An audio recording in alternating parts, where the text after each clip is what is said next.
I hope everybody hears me and sees me. My name is Pertti Aujärven, and welcome to this info session about calls in the cluster 4 in the digital industry space area. And we are continuing now with some actions or some actions in the destination 4 towards the impact destination 4, which is about the digital and emerging technologies for competitiveness and fit for the Green Deal, the twin deals that we are doing. And we will present 4 actions this in this session. We will present activities that goes into the direction of an ultra low power processor, hardware oriented, so to say. We will have a session about the call about open source for cloud-based services. This will be presented by Luis Busquets from the Cloud and Services unit in DigiConnect. Then we will have also about 6G and foundational connectivity technologies. 2 actions there that will be presented by Cyril Kruklinski from the Future Connectivity unit. And lastly, we will have one activity in the area of European leadership in the emerging and enabling technologies. And there we will have Jana Drobovla from the Industry Transformation Unit in RTD, and present the advanced characteristics methodologies to assess and predict health and environmental risks for nanomaterials. And these presentations will come now, and I think Jana will start this time. And if you have any questions, you will put them in Slido, and this is the hashtag CL4 InfoDay. So we will answer them during the session as good as we can. But yes, let's start. Jana, if you're ready, so please start with your presentation. Yeah, you're welcome. Okay, I am ready. Thank you very much. Good afternoon, everybody. So the topic is quite broad. The title is Advanced Characterization Methodologies to Assess and Predict the Health and Environmental Risk of Nanomaterials. This topic is research and innovation action, and we expect that the projects will contribute to the development of high-resolution imaging methods for quantification and characterization of nanomaterials in complex matrices and determination of their transformation in such environment. The project should also increase availability of validated protocols to advance both nanosafety studies and material characterization. And here we expect the projects will collaborate with ECWAM within JRC, because so far there are no methods validated for nanomaterials risk assessment. Further thing, we expect that the projects will ensure appropriate control experiments and more realistic in vitro models to address current gaps in nanotoxicology. You know that these need to be in line with all these methods need to be in line with the pan of animal testing, so that's why we rather go for in vitro models. Another thing is to deliver the reliable data and improve data reporting guidelines supported by computational modeling in order to allow the development of grouping and across methods. And these methods should also be robust enough and develop harmonized, standardized test methods that can be used in a regulatory framework, including test hazard assessment, biodegradability, and sustainability for advanced materials. And here we again suggest that the consortia will start to work on this with at least ISO or 10 template. And finally, we also expect that the projects will increase efficiency and effectiveness of materials and product development by reducing cost and time for product design, time to market, and regulatory compliance. And this is according to our new concept, safe and sustainable by design. You might heard about it. It was published in May this year within mapping study, which I can share later in chat. The indicative budget for the whole call is 17.5 million, and the project's budget is expected to be between 2 and 3 million. and start at the TRL of 3, and at the end of the project achieve TRL of 5. So within the scope of this topic, we expect that the projects will contribute to enhance the design and development stages of advanced materials and products, which contribute to less waste and emission. This is again in line with the concept of safe and sustainable by design, and improving process quality and life cycle assessment. In the past, we invested lots of funding into safety aspects, but less in sustainability and whole life cycle assessment, which means not only at the production and usage stage, but also at the end of life of the product. What is also important is to include use cases and validate and demonstrate the approach in industry settings, and release scenarios and exposure measurement. Further, propose the validated methods to standardization bodies such as ISO and OECD. And I remind here that OECD accept only validated protocols or test guidance. They need to be cooked already to be submitted there. And last but not least, we suggest the connection with Horizon 2020 nanosafety projects and cooperation with the EU-funded projects under Industry Command and also nanosafety cluster. And to conclude, this call is open for international cooperation. So we suggest also to have nice international consortia. So this is all for me now. Do you have any question in the end? Thank you for your attention. Thank you, Jana. And I don't know if there's any questions coming in. I don't see on the screen, and I don't see if the Slido has seen anything. No question by now. Oh, no question. So I guess you might leave, I understand, but we take questions and then we forward these questions to you. If you I would like to say that if anything is there for this topic, I'm ready to reply. Thank you very much. We will keep these questions and forward them to you if they come later on. Indeed, then let's go to the next session. Let's start my video as well. That will be then Luis Busquet. You're ready, and please go into the software, open source, and cloud-based services area. I suppose that now you're seeing my screen. Thanks to all for your attention and your interest in this topic on open source for cloud-based services. My name is Busquet, and I work for the Cloud and Software Unit. And it is not by mistake that we are covering open source now, but because we're the software unit.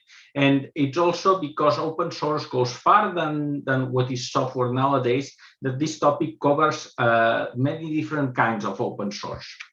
The important political issue that we try to solve with this topic is actually bringing digital autonomy to the data center, digital autonomy to the European cloud-based services. And it's obvious that probably we will not achieve to solve all issues with this topic, but at least we will bring some bridges which will ease the possibility to have digital autonomy in the data center. This action is a research and innovation action, which has a budget of 22 million. Also, the expected contribution to the projects is between 4 and 6 million, but that does not discard that you go for higher projects. Actually, this action is built on the fact that the open source communities have managed to build a complete open source stack from the kernel up to the application level. However, what is below the kernel is still closed. The fact that we are now funding very relevant initiatives on new processing architectures brings us the possibility to actually deploy cloud services on other processing architectures. However, in order to do this, the whole stack should actually be connected. There should be bridges at the embedded software, at the electronic system, and of course at the processors. The idea of this topic is to build relevant interfaces which are needed to connect with new processing architectures, for example, those developed by the European Processor Initiative, ARM, RISC-V also, and to be able to deploy cloud services on these processing architectures. There are two subtopics for this topic. The first concerns virtual environments, methods, and tools, simulating architectures, and developing with the relevant software distributions.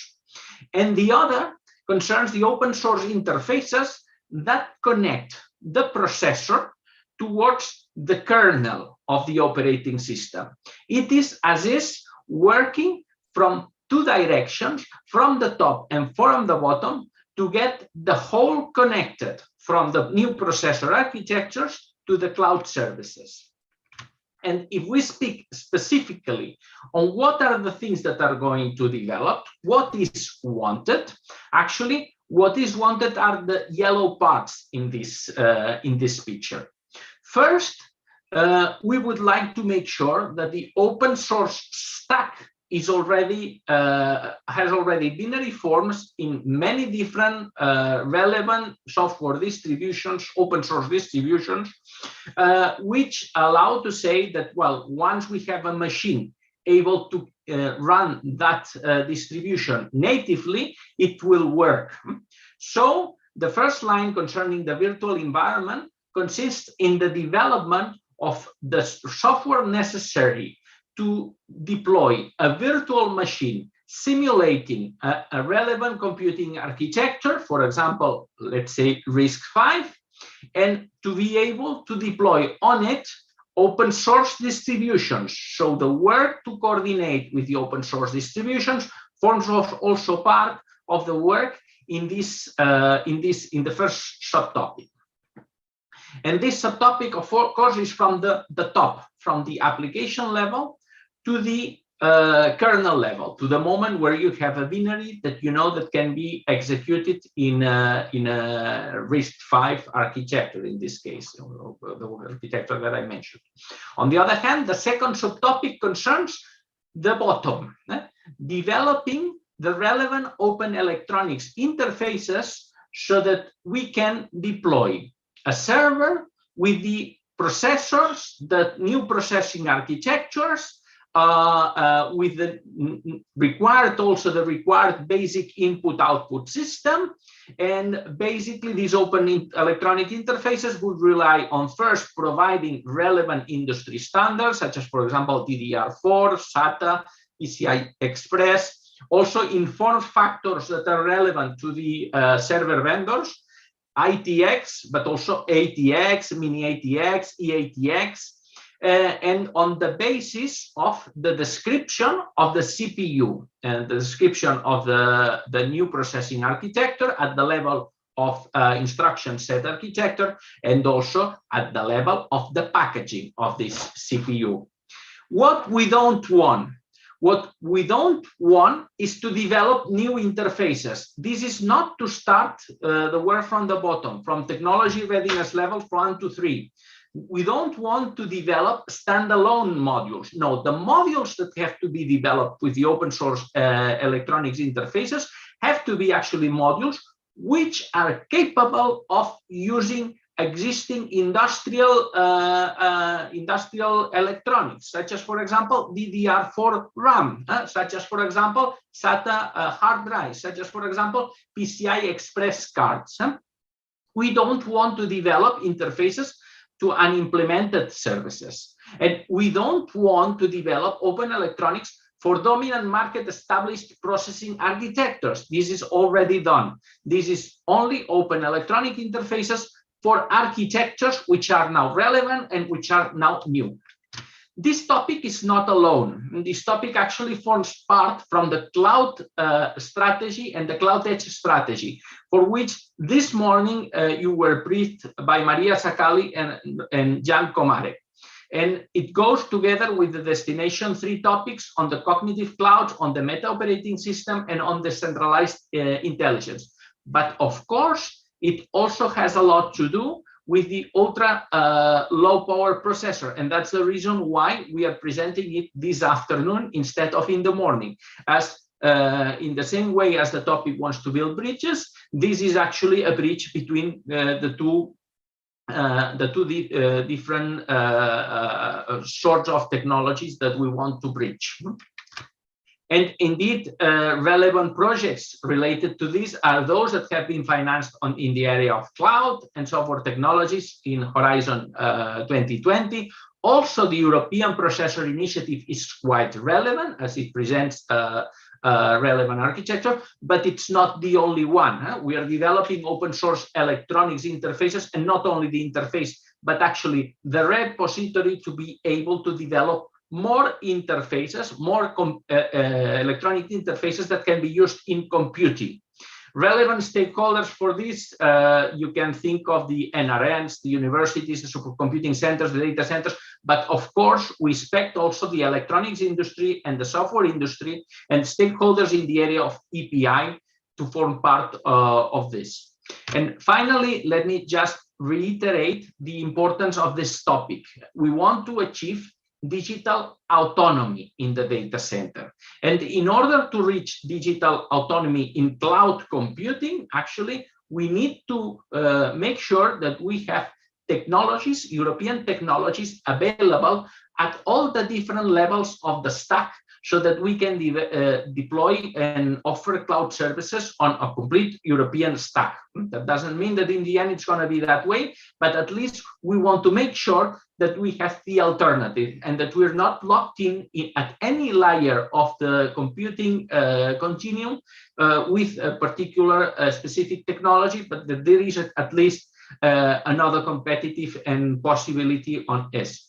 And as is, this project will form the base of what is going to be deployed either under the European Alliance for Industrial Data Edge and Cloud, the infrastructure for Gaia X, and of course it has a huge link to the upcoming CHIPS Act and the European, from looking it from the bottom of the technology that is deployed, but also on the European common data spaces when looked from the higher abstraction layer.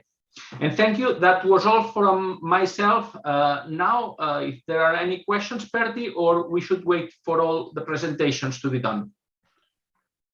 Thank you, Luis. Indeed, if there are any burning questions, we can take it now, but we have also an opportunity after the presentations if there are still people thinking about questions, so to say. But if there are no burning questions from the Slido part, so then we can go into, as you mentioned, Luis, we're building bridges, so to say, building bridges with the hardware and software. I guess we're building bridges towards connectivity as well, and looking at the 6G area now and looking at what's happening there.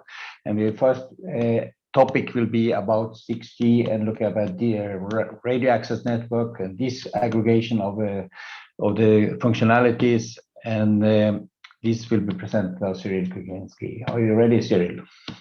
The first topic.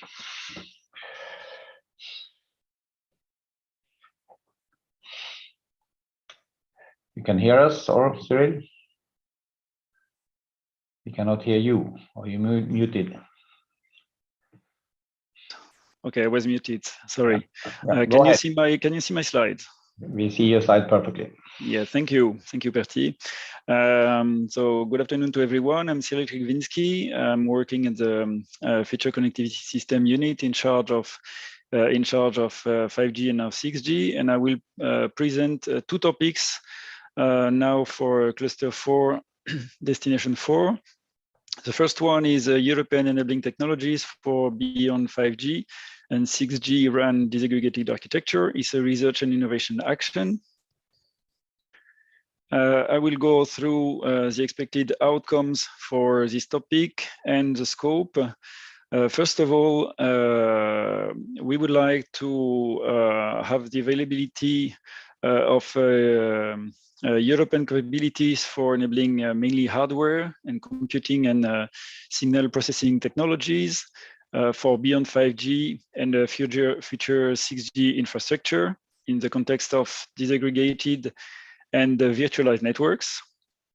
And the availability also to push for availability of European capabilities for beyond 5G, 6G, mainly computing, well, mainly hardware, but also computing based on new computing architectures for base station, including FPGAs, for example, and accelerators capable of supporting the demand. Next slide. Yes, the scope for the topic is mainly to enable the most demanding high performance real-time radio access network functions, such as a dynamic spectrum sharing in the context of disaggregated RAN architectures, and also to cover future RAN computing architectures and technologies implementable in the cloud or distributed computing platforms. We also would like to cover open computing platforms supporting future RAN disaggregations and virtualizations while enabling open multi-vendor architecture, and also to enable intelligent RAN real-time management. Still for the scope, these proposals that will be received should include also a European strategy for the emergence of a European capability in communication computing domain. We want to leverage new opportunities towards network disaggregation and cloud implementations of function. For this activity, we also push for a clear complementarity strategy with relevant actions, such as between the SNS, the new joint undertaking, smart network and services, and some IPCEI important project of common European interest, such as the one on microelectronics and communication. It is considered also that participation of key European industrial players from the communication domain, but also and mainly the microelectronic domain, and SMEs in the domain are needed. So specific conditions here that we have 13 million of EU contribution per project is 30 million. Indicative budget for the call is 13 million as well. So we are expecting to receive one call in the domain. As I said, the type of action is research and innovation action. We would like to achieve a TRL of 4 and 5 by the end of the project. And the submission deadlines, 5th of April, 2022. The objectives here of the call is a strong contribution from the microelectronic supply chain. We want to gain leadership in development through forward-looking research. We want to create an advanced microelectronic supply chain for European sovereignty and to stimulate the emergence of a European source of hardware components, processors, digital signal processing accelerators, as it will be needed to run the processes for disaggregated RAN. All of this, the fact that we want from the start to mitigate the risks that future lock-in position in the Open RAN ecosystem will emerge from the microelectronics component underlying technology. And then we want to stimulate a European offer at a component level. Very quickly, the current portfolio is the current CoreNext CSA project, as it is, we see it as an important tool to design our approach towards enabling hardware technologies. And main stakeholders are the microelectronic supply chain players and communication supply chain actors, but also network operators and vertical industries. A group of actors, existing actors, are the 5G PPP public-private partnership, followed by the smart networks and services partnership on 6G, that has just been launched, and as I just mentioned, the Connect project and partially the network ETP as well. If you want more information on this topic, please, you will, I suppose, you will get access to this to these slides, and you have relevant links to that. I thank you for your question. I don't know if I should move directly to the next topic, or if you already have time for questions. Well, one issue which maybe point out that indeed as the call budget for 13 million and indicative budget for the project for 13, so it's one project expected. I guess this is. Yes, it's one project expected. Yes. Yeah, you mentioned one call, but one project. I'm sorry. Yes, maybe yes. Yeah. One project. Yes, one project expected for this one. No, if no questions, so let's go into the other area about energy efficiency and security. Good. I will share the new one, so I hope you can see it. Yes, around 39 is the correct one. Yeah, you can put it full screen. Yeah, perfect. Go ahead. Yes. Yeah, everything is fine. So here we are talking about the topic 01.039, also in cluster 4 destination 4 on ultra low energy and secure networks. It's also a research and innovation action. The work here contribute to reinforce European leadership as well in connectivity devices and service infrastructure, with European capabilities in shaping also the upcoming connectivity standards. We are looking here for getting a digital and green transitions towards low carbon footprint of connectivity platforms, and enabling most demanding industrial use cases for quality of service and performances, in particular, so sub-millisecond latency, secure applications. The other expected outcomes here that we are looking forward to, we're looking for the research to cover long-term objective on ultra-low energy networks and on the ultra-high security of fiber nets. Complementarity protocol also level may be considered to alleviate some IP limitations, so to make networks deterministic and to reduce energy needs while still keeping the increase in terms of performance, security, and the control of applications. The scope is then to develop technology for ultra high energy efficiency and capacity for the realization of end-to-end and all optical networks. It aims in particular at replacing electro-optical interfaces and to extend the wavelength bands to reach rates of around 10 terabits per second for optoelectronic interfaces and to 1 petabit for optical fiber system. Oops. Here, so the scope still, we want to reach a ultra high security and reliability, as it was also said in the expected outcomes. And the use cases here may target highly integrated radio optical networks with a multiplicity of scenarios requiring different functional splits between different networks parts. We want to enable optimal low-cost operation for frontal backhaul integration, and also requiring ultra-low latency. The EU contribution is also 13 million for the topic. 13 million also for the project, and indicative budget for the full call of 13 million. So we are also expecting here one proposal to be funded.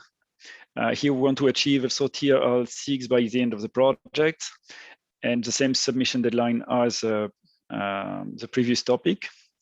Our objectives here is to have a strong interactions between the telecom and the microelectronics photonics community.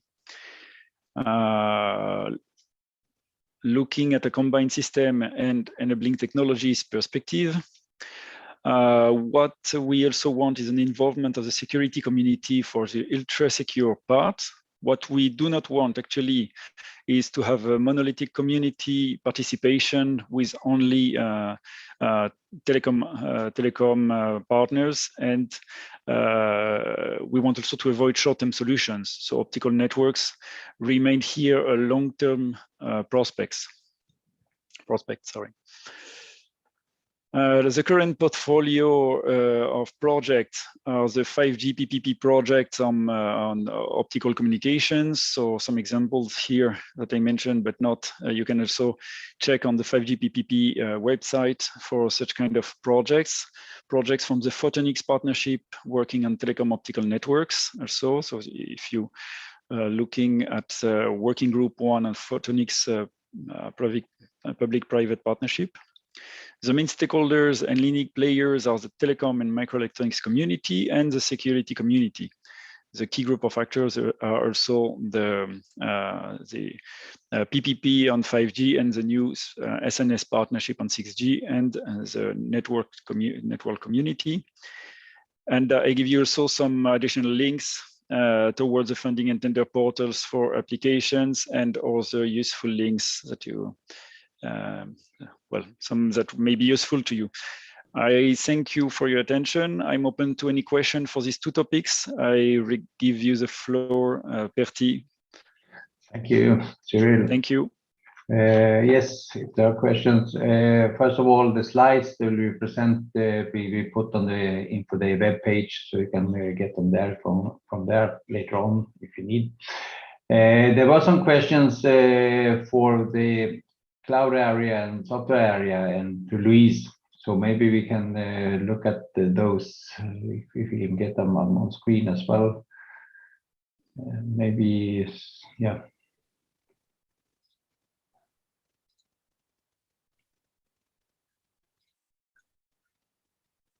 Miguel, can you present them or?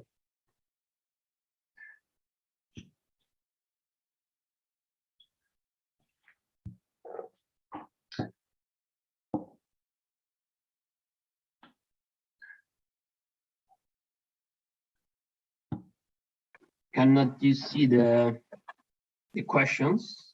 No, we cannot see the questions currently, no. If you can Okay, let me try it. Share the Slido window. Okay, I'm on it.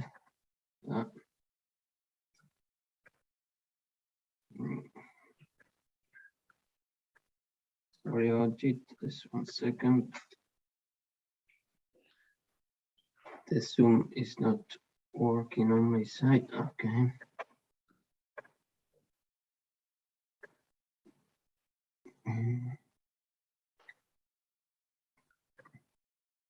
Now it's coming up. It's coming up now? Yep, yep. Okay, perfect. Okay. Okay, so the first question from Anatoly Babenia, and I think there is a black something covering a little bit the question, so we cannot see the full question. Now it's mood is, yeah. Luis, I think it's for you. Are there any calls targeting open source sustainability especially, so that new project will die when the funding is over and maintainers of existing projects could be supported to renew contributions? So, Luis, what is your? Yeah, the camera. So sustainability, open source sustainability is not something that we are now approaching. Take into account that the open source communities are there, have existed for quite a long time, and not necessarily receiving any funding from the Commission. What we are targeting now in this open source for cloud services is actually eight to get digital autonomy, not specifically to go on the other direction, to say we will make sure that the open source communities go and make sustainable, but what we want to create is a framework to achieve a data center with European technology. And therefore, the quick answer is no. Actually, you have to look at the open source for cloud-based services as a call for European digital autonomy. And open source is an aid, is a tool rather than a reason on itself and a reason of why to fund a specifically open source, but actually the other way around. Although it's true that the economic impact of open source is widely recognized, and I would like to mention the study that we published in September, where there were very relevant macroeconomic figures on this sense. Okay. The next one, the presentation, I mentioned already that they will be available. Paul from Norway, I think it was said that the resolution was too bad, but I hope we could get the slides later on then. Then, Luis, you mentioned about Gaia X in your final slide. Is the Gaia X going to be backed by the EC Commission? Is it to be considered an EU-level initiative instead of coming for specific member states? No. If you see my final slide, actually Gaia X was mentioned because it forms part of the cloud environment in which we're moving. But actually, you know that, well, I can reshare the slide if needed. You will see that actually there is a clear EU data strategy. And furthermore, there are other things which are giving an environment. And of course, the European Alliance for Industrial Data is also one of the strategies of the European Commission. But of course, who is going to form part of that strategy is external. And the same happens to Gaia X. Gaia X, while it's shaping the cloud environment and the Federation of Resources in Europe, but it's not actually, well, it's coming from a specific member states. And in that sense, given that they are acting in cloud computing, the results of this topic may be used also by them and interested by them. Good. And last one, is this mandatory to build the proposal as continuation or in connection with the call? You have a previous call in the same area, or? The answer is no. These are two independent calls. So actually, we are building specific interfaces. We are adding to the open source environment, and both subtopics actually can be treated independently. One thing is to develop a virtual environment, and the other is to develop open source electronics that you can use for deploying physical cloud servers in a data center. And therefore, well, it does not need to be in connection with any previous call. Of course, it will have to be quite in connection with relevant things that are happening now, either in open source or also, well, in the development of new processor architectures. It is obvious that if you start saying we're going to do an open source compilation of distributions for the Motorola 6502, well, sorry, no, that's not a new relevant processing architecture, that's an old architecture, and we're not following. Nowadays, well, it's obvious for the experts, which are the relevant ISAs, which are topping the news, and which therefore are the ones that will be selected primarily as responding to the development of open source interfaces. Thank you. Now a question to you, Cyril, about from the NCP from Norway, even Herrera. What is the synergies expected with the SNS joint undertaking, and what do you recommend to people preparing proposal for the 030, the RAN disaggregation topic, so to say? Yeah, thank you for the question. So both topics, 0 and 30, 0 and 39, are currently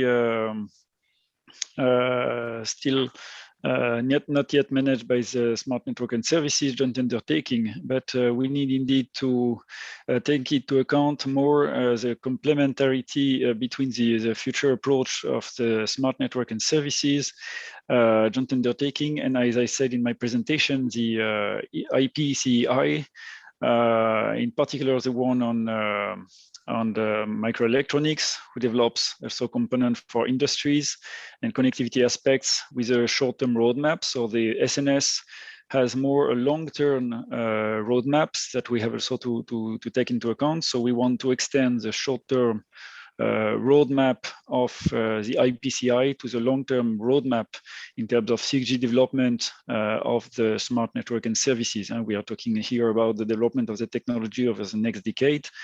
So we want to export this technological approach of the one of the IPCI and basically to develop in such topic alternative platforms, the ones that are already existing on the market, and that will be also followed up then later on by the SNS JU. Yeah. Specifically for the Open RAN or RAN issues, I guess is the second part of the question is about that. But this is well, not specifically for the Open RAN. I mean, for all of our calls, it applies. Yeah. But indeed, the radio disaggregation, I guess it's part of the transformation that is ongoing in the connectivity or the networks area. So this is part of this call, but also in the SNS, so to say, as you said. So yes, indeed, it will be followed up also in the SNS, the new work packages, a new work program that we are still waiting for publication. So indeed, there will be a link also with the new program that will also on several parts focused on this aspect on Open RAN. So there should be also synergies for the next, but well, we are talking here about future projects, and now we're only focusing on the ones that are now we are opening for the call for these proposals. A topic that just has started, so this will go on for some time. Yeah, thank you for the questions. I guess you put on this final slides. I assume there are no more questions. No more questions. Yeah.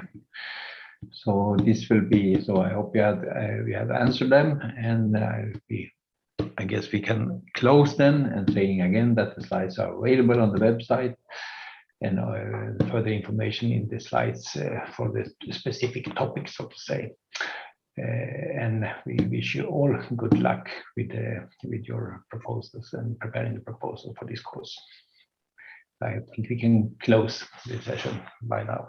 Thank you, everybody.